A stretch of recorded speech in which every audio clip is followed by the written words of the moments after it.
So let's assume you're striking the ball pretty well, you're hitting it great on the range, but you just can't transfer that to the golf course.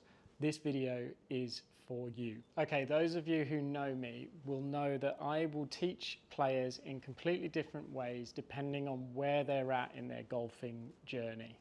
An example would be if you are not proficient in striking the golf ball, so if there's any issues in what I call the 5 strike fundamentals, which is ground interaction, strike location, path, face and speed, then the first job is to work on those. And if you are working on something within those fundamentals, it might be a movement thing, it might be a skill thing, then I would call that a building phase. If you're in a building phase, you should be doing block practice, which is lots of repetitions.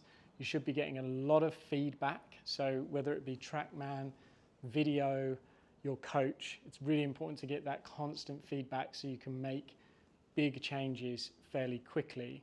And the idea really is to try and get you out of that building phase as quick as we can so that we can work on things like this that I'm going to show you today. So let's say you're pretty good at those 5 strike fundamentals and you're hitting it great on the driving range, but when you get out on the golf course, it's not quite happening for you and you're not really scoring the way that you should be. You are in what I would call a performance phase. The building phase would be more for developing skill and technique.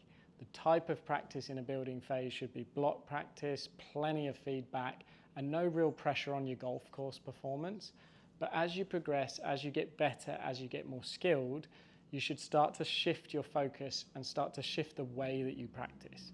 So if you're one of these people that hits it great on the driving range and you're in a performance phase, let's change the way you're thinking. I'm going to take you through today a really good practice routine that you can get into to ensure that you get out on the golf course and start scoring the way that you should do.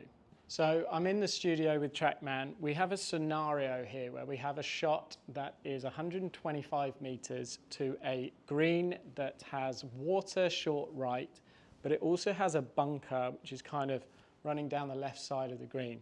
The pin here is cut on the left side of the green as well. I see so many people aim at pins, and the problem with that is everyone's going around with a dispersion of shots. If you aim at the pin in this scenario, you will end up in that bunker at times. Now, this is where we start to use our core strategy, our common sense when it comes to picking targets. You'll be amazed at how many people don't do this. So what we're actually going to do, rather than aim at this pin here, we're going to aim at probably the left side of this bunker that's just beyond the green. So my actual target will be here, and I'm going to hit plenty of shots here, and I'm going to show you that we're not going around with a sniper gun, we're going around with a bit of a scatter gun, and it means that any shot can come out at any point, but we're okay with that, and if we've picked the right target, then all scenarios will be okay. Part of this performance training as well is going through a bit of a routine, and I'll show you what I do. So I will pick the club, obviously, I've picked my target, I'll come back behind the ball and I'll go through my whole routine. I do a bit of breathing. So I come here. I'll do a deep breath just to really get myself relaxed. As I walk into the ball, I'm keeping my eyes on the target, which is that bunker behind the green. I will then set up to it. I'll look back at that target, back again, and go. Okay, so hopefully if I've got the right club here, this is going to land fairly close. That was a particularly good shot, but let's think about that shot.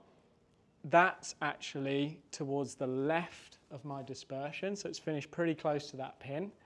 I pulled it slightly from my actual target, which will happen, that's very normal.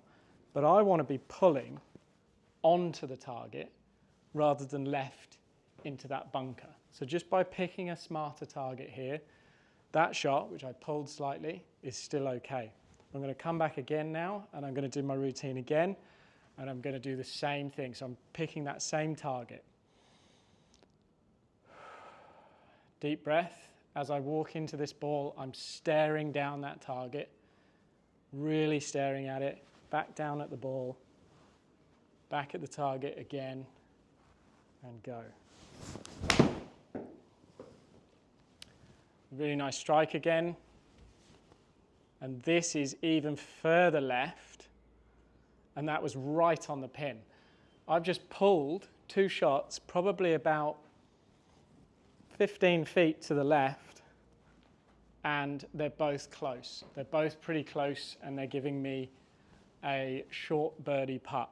I'm going to keep doing this, and I'm probably going to hit 10 shots here, and we're going to focus on where these red dots are in relation to the pin and the green. And if I pick the right target every single time, I shouldn't put myself in any trouble. Deep breath, walk into the ball, focus hard on the target, back at the target. I've thinned that one a little bit. Hopefully it gets there. I've also pulled it, and that's probably the very worst left I could have hit. So you can tell there's a bit of a tendency with me to pull shots, but because I picked a good target, all these shots are absolutely fine. You'll also notice that I haven't hit them all perfectly. I hit the first 2 really well. The third one was thin, but it's still fine. Let's go again. Deep breath. Focus in on the target. Back at the ball, back at the target, and go.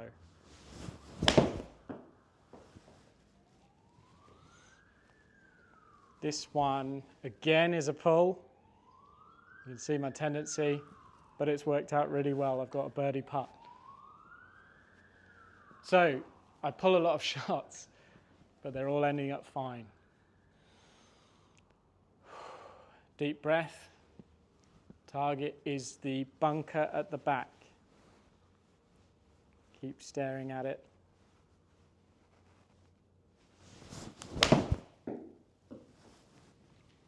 This one might be more on that target. Maybe not, it's still drawing. Yep, again, it's pretty close on the flag there. I am not aiming where these balls are going. Think about golf. These are actually bad shots. You're picking a marble out of a bag, but they're ending up 3 different colours being very effective. Marble, you've got gold, white, and black. Gold is a great shot because I'm picking the right target. White is an average shot, and black is a bad shot. Every time you hit a shot, you're just delving into that bag and pulling one out. Now, am I thinking about my technique at all while I do this? No, because I've built that.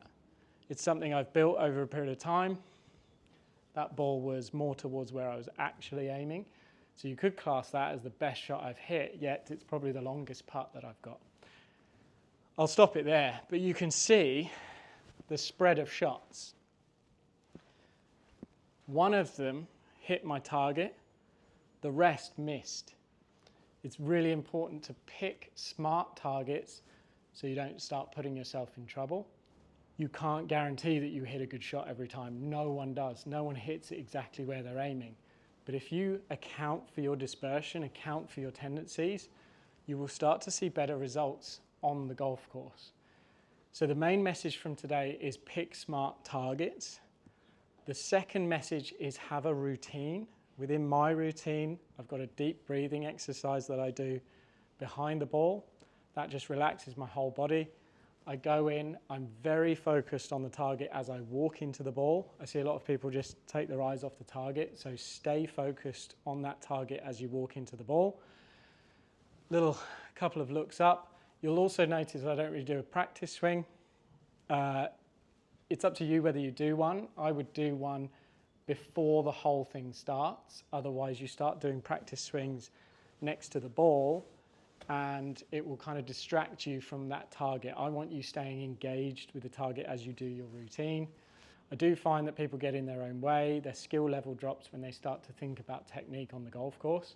Sometimes you might be making a technique change, in which case, if you can compartmentalize and try to forget it when you go out and play golf, that's ideal. If you can't do that, just accept that you're probably not going to play that well. So the main message from this video is if you are hitting it great on the driving range and you cannot transfer it to the golf course, These are just 2 of the steps, but I have a 5-step scoring system that I go through with every performance phase player, and it guarantees that you drop your handicap if you follow the path. Now, we'll talk about a few of the other things that you can do along that journey, but today, if you can take one thing from this video, it would be that you have to have some kind of routine that incorporates the target, and those targets have to be really smart. If you'd like to learn more about this 5-step scoring system, I do have a free PDF. The link will be in the description of this video.